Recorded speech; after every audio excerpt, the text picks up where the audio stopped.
Welcome to the SDA Housing Podcast, brought to you by NDIS Property Australia. Before starting this episode, we need to provide a general disclaimer. Information contained in this podcast is general in nature only. It does not take into account the objectives, financial situation, or needs of any particular person. You need to consider your financial situation and needs before making any decisions based on the information in this podcast. And you should consider seeking independent and professional advice for your personal circumstances. All right, let's begin. Hello everybody, my name is Minh and I'm your co-host with Debbie from NDIS Property Australia, and you listen to SDA Housing Podcast. Australia explains, highlights, guides and brings awareness about all things SDA in this ever-changing NDIS world. Greetings, Debbie. Hello, Minh. Today's topic is Appendix H. Yeah. So, what is Appendix H? So question, Debbie, there used to be called an Appendix G, and then now it's called an Appendix H. Yeah. What's this all about, please? A couple of years ago, I think it was the 2022-23 pricing arrangements for specialist disability accommodation, the NDIS introduced something called Appendix G that provided the ability for participants to actually share an SDA home with family members, essentially, with someone who didn't have SDA funding, because obviously there were a lot of participants out there who wanted to live with family, and there was no mechanism within the SDA pricing framework to allow that. They then updated it to make it more workable the following year, so 23-24, so that's about 2 years ago now, and introduced it as Appendix H. So it basically allows participants, as I said, to live in an enrolled SDA dwelling with people who are not SDA eligible, such as family members or loved ones or others. Now, before we go into the hot word others, let's talk about why we're doing this podcast. So I recall a podcast maybe 2 years ago, Debbie, where I think we had Ever Homes, Dan Ackfield, was talking to you in the office here about Appendix H. And there was a new topic back then, and we're hearing more and more of the word Appendix H these days on LinkedIn, online and whatnot, because of all the housing requirements for participants and their families. Now, we were at a Brisbane Silver Summit with Tanya Gomez, and someone in the crowd prior to the event beginning, so I talked to you about Appendix H, and then it was a light bulb moment in your mind, Debbie, of, wow, I didn't realize that. So let's talk about, before we get to that moment, let's talk about who normally uses Appendix H and how does it work, please? Well, yeah, it would normally be a participant with SDA funding who has a partner or family members, parents, children that they wish to live with. And normally you can't bring them into a group home or a home with other people, with all participants. Of course not. You can't bring kids. You want to just live with your family. Yes. So in the past, Debbie, you and I have seen this, a lot of investors go, no, I don't accept that lower price. I want 3 participants in HPS, 180 grand, 160 grand a year. That's what they wanted, right? And there was those investors who were more open-minded in allowing for a one participant home with their family to be together. And that was more of a, we saw a growing need for it in the community, and that's been more and more prevalent across Australia. So it's good that the NDIS actually had that available for people. Yeah, and I think when it was first brought out, I'm not sure what the funding amounts were, but I think they did increase it quite significantly last year to make it a bit more realistic, to include additional funding to compensate for not having a second SDA-funded participant in the home. So just to give you a very quick idea of what we're talking about, it can range from about $15,000 per year up to $55,000 per year, depending on whether it's high physical support, FAIL robust, and I'm just talking about houses, so 1 to 2 resident houses or 3 resident houses. So if we're looking at a robust participant sharing with a family member in a 3 resident house, that bumps up the income by $55,000, nearly $56,000.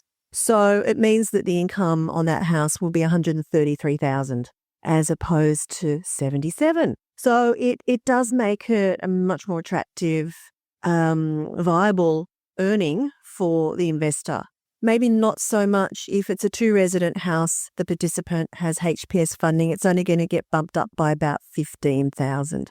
But that's still better than nothing. You're still looking at 120 in the house rather than 105. So that's the figures we're looking at here. So that then goes back to, why is this a good thing for participants? And of course, it's going to potentially give you longevity of tenants in the house. If they're there with their family, they're not likely to be moving. That's the first important thing to understand.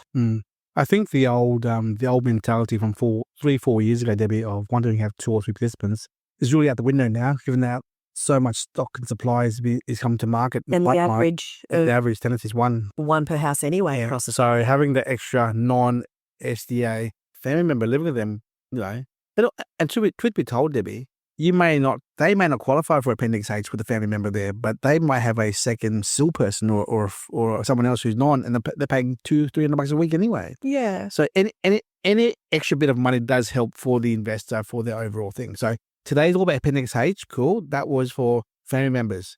Mm-hmm. Now, tell us about this little incident at the SIL Summit where that light bulb went on, please. Tell me about that. So it was a SIL provider who said, we're utilising Appendix H funding to allow non-SDA funded NDIS participants to live in the home so that the SDA participant gets increased funding to compensate for the lower rent paid by the other participant. And I was just like, wow, that's interesting. Oh, it doesn't have to be a family member. Now, when you go back to the actual reference in the price guide, it says it officially references family members or partners, but it does also say, I think I haven't got the actual wording in front of me, etc. Oh, here we go. Yeah, non-SDA eligible people, family, partners, etc. Now, some organisations are now suggesting that Appendix H can be applied more broadly. Organisations like the Housing Hub. And this is exactly what this SIL provider was talking to us about. So the key principle here is choice and control, as it always is. As long as it is safe and it's appropriate, participants can choose who they live with. And that's ultimately what it's all about. What is important is that it's documented, it's clear that the living with that particular person is going to be safe, it's going to benefit the participant. If that is deemed it's appropriate, then it's going to be okay. And it's not that the participant has to apply for Appendix H. It can be automatically applied on top. They don't need special approval. So I guess, that brings in the issue of, who makes it work? How does it get applied? But Debbie, I want to ask a silly question to the room, or to you, to our listeners. If it's that easy to apply and get the ball rolling for this Appendix H additional funding, surely every single tenant house with multiple empty rooms qualifies for Appendix H, every one of them in theory? Yeah. So therefore, investors with only one tenant in a 4-bedroom home should be seeking a compatible SIL participant to boost up their return on the investment by applying Appendix H with the help of the care provider and the support coordinator, obviously, to ensure that it's compatibility, it suits it, it works out well. In theory, we can bump up 15, 20, 30 grand, 40 grand here to every household here that's sitting with one tenant, in theory, right? Absolutely. Is that easy, really? It's not that easy, no, of course. It's the same as any other compatibility matching of SDA participants in a house. It's not easy. There's a lot of other factors to be considered to match 2 people together. Look, they might already be friends. That might be a no-brainer.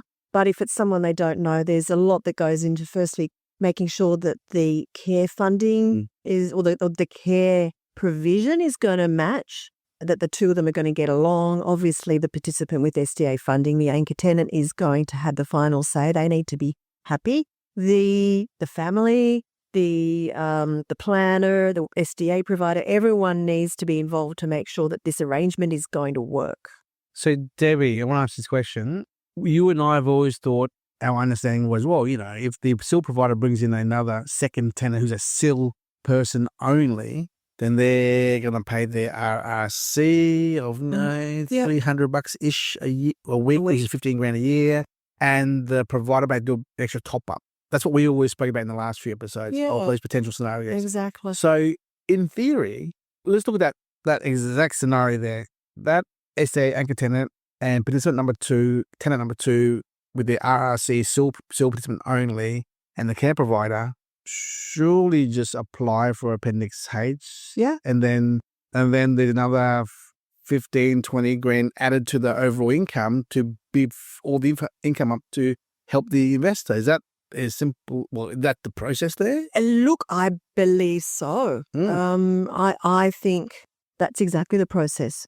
So as long as it's documented and they can prove to the NDIS that within the plan it serves the goals and well-being of the participant to share with someone else. And look, if they've already got funding to live in a share house, obviously the NDIS has already said, look, we think you should be sharing with other people.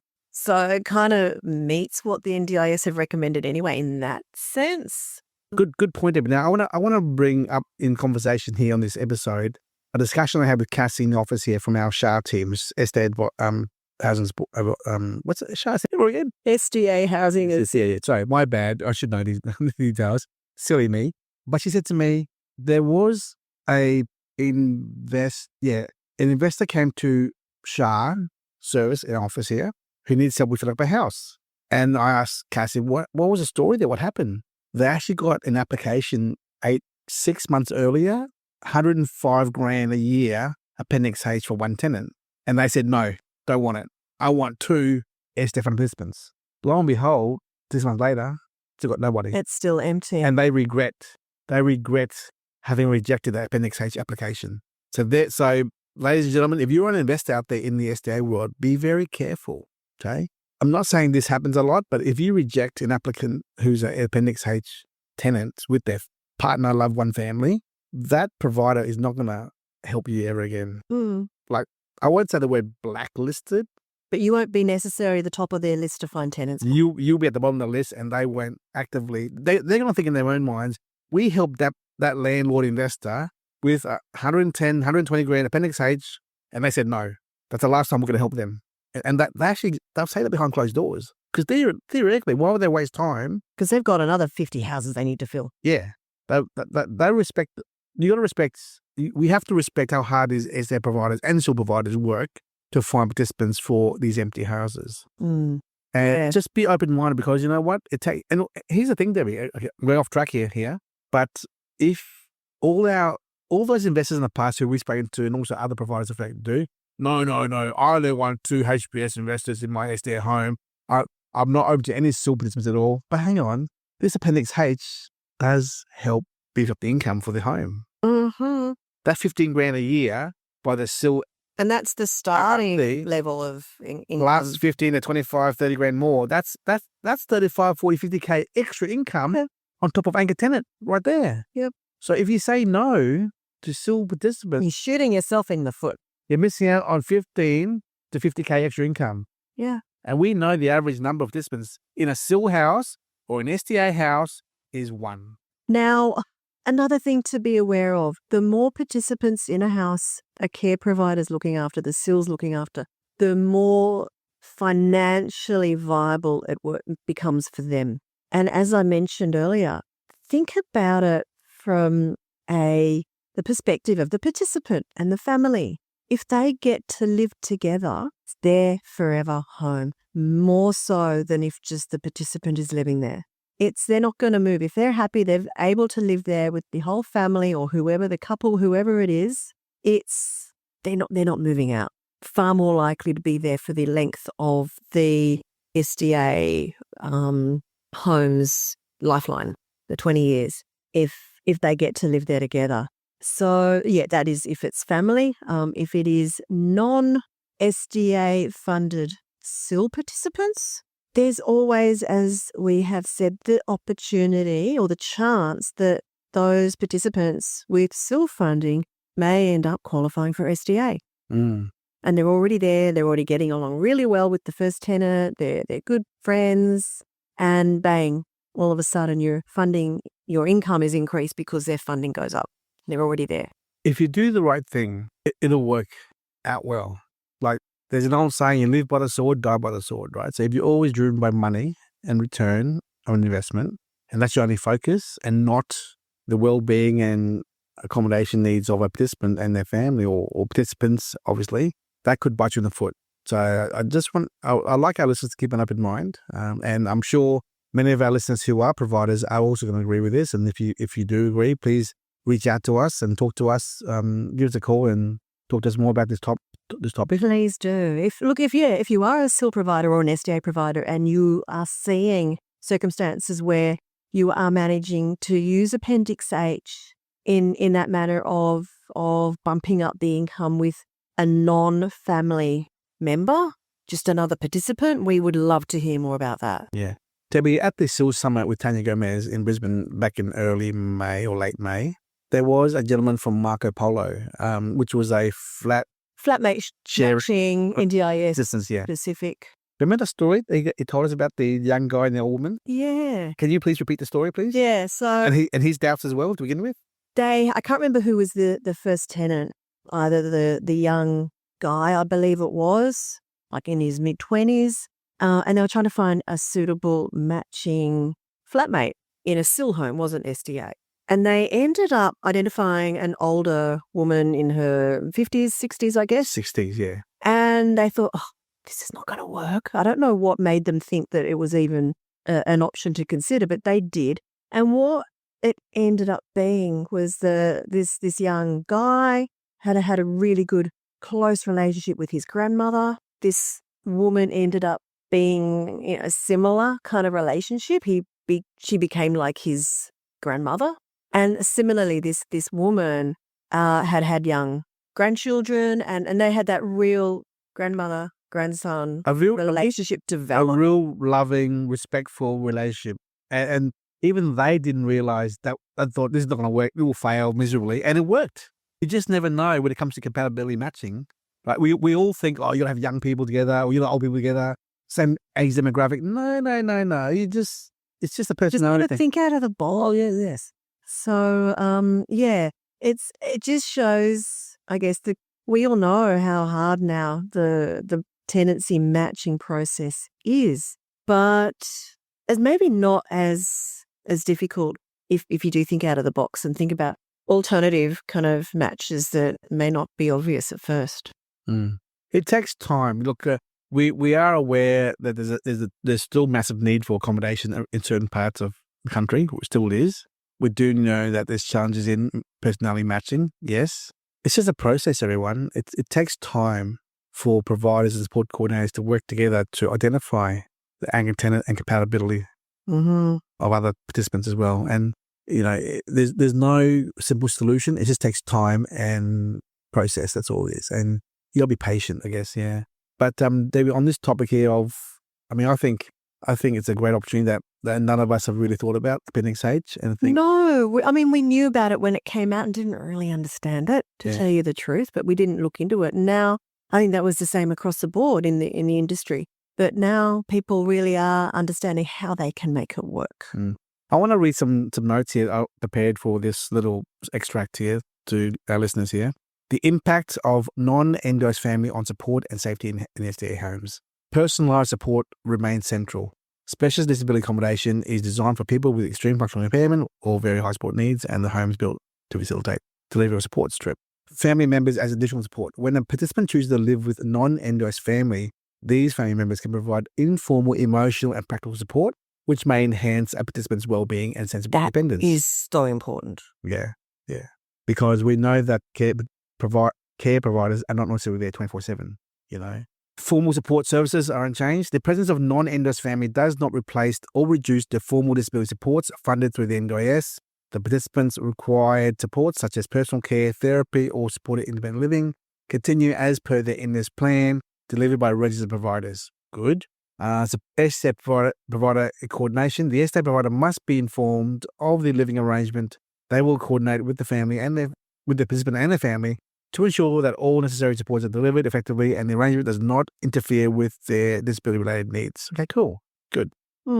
Yeah, and I just want to go back to something that I had in my notes I'd written down as well, that back before the introduction of Appendix H or Appendix G the previous year, SDA homes were restricted to people who had SDA funding in their plans. That meant if you wanted to live with a partner, a child, or a sibling who didn't have SDA funding, too bad. It wasn't allowed under the funding rules. And really, I think that's what it comes down to is we're talking about people here who've got families, who've got loved ones. And thank God that Appendix H was brought in and is, seems to be quite workable and it's being more well understood in the industry because it does give people the right, the choice and control to live with whoever they want. Now, I want to throw a question at you, Debbie, for you to answer this question till you know the answer. And the answer is in front of me here on the document here. So the Appendix H applies to family, non-family, and non-NS family member coming in. Yep, Appendix H applies. Does the family member pay additional rent? Yes. Yes. So of all those of you out there who are listening here, if it was 60 grand a year, SDA, Appendix H puts up another 30 grand. It does not mean that this non-family member or gets a free home. No, it's not. They still pay rent. They still pay rent. And that means negotiate between the SDA provider on behalf of the owner to that extra tenant. Yeah. So in addition to that Appendix H funding, the full funding, you're still getting a little portion more as regular rental contribution. I reckon fair is $200-300 a week. Yeah. So that's an extra 10-15 grand a year. Mm-hmm. Right. Again, so what has gone from, in an example here, you've got a 3-resident house built to, it doesn't matter, HPSA, but say you've got an IL funded participant and the income is $66,000. You add Appendix H to it, it's bumped up by 43. You've got $110,000. Add the rent, that could be another 15. So $125,000 income on that house that was previously 66. That's a pretty good result. And that is probably for good. Yeah. And I want to emphasize again to our listeners who are property owners, be careful if you reject it. If you reject it, they'll get on the road, another house around the corner. Yep. And you lose it forever. Okay. You can't afford to have an empty house. And I know it's hard when you were sold the dream of getting 3 HBSs in your location, but the reality is it's very few and far between. We don't see that many 3 in a house. It's very few. 3 is rare. It happens every once in a while. It's rare, but 2 is a achievable target if the personality matching goes through. Yeah. Debbie, are there any more Appendix H related topics you want to talk about here before we hang up? Look, I don't think so. Just to reiterate that it's not an actual, the participant doesn't have to go through a change of circumstances or anything to get this Appendix H approved. It just needs to be basically installed into the plan, if you like, automatically added in as long as the planner, the participant, the family, all of the involved parties are happy about it. Mm. Thank you so much, Debbie. I think we're quite happy with the outcome of this audio podcast. Just for the record, Debbie did the podcast by herself last week. And the audio was bad, so I didn't want her to do it with me this time. It was better reporting. It was 12 minutes. Now it's not 24 from. We see there's a lot more to be talked about when there's 2 of us having a chat. So coming up in the next 10 weeks, we have another 15 to 18 more episodes getting ready to come through. Different topics, different speakers. Lots of content to keep you updated. Yeah, I don't know where we keep on getting this content from. So many content. Hey. There's so much going on in the industry, that's why. And if you're listening, we would love to hear from you and interview you, whoever you are, whether you're a support coordinator, a care provider, an investor, a newbie investor. We want to hear your story. We have the privilege of talking to Andy from Adelaide about 2 weeks ago, who has been listening to our podcast for the last 6 to 8 months or so, and we did a podcast on his email come through as a frequently asked questions or ask us anything sub-serious topic there. So we'll publish it the next week or 2 weeks too. In retrospect, because this episode here is going out in 3 weeks' time, so he's going out first there. That's about it, Deb. I think we're pretty good now. We will be continuing to provide hopefully lots of new, very interesting content for all you to soak up. Thank you very much. Bye-bye. Thanks, man. Bye. We hope you enjoyed this episode. Please make sure you are subscribed and following us so you can keep in the loop with all of our upcoming episodes. We would really appreciate it if you could leave us a 5-star rating, a written review, and to share this podcast with those that could benefit. Until next time, catch you on the next episode.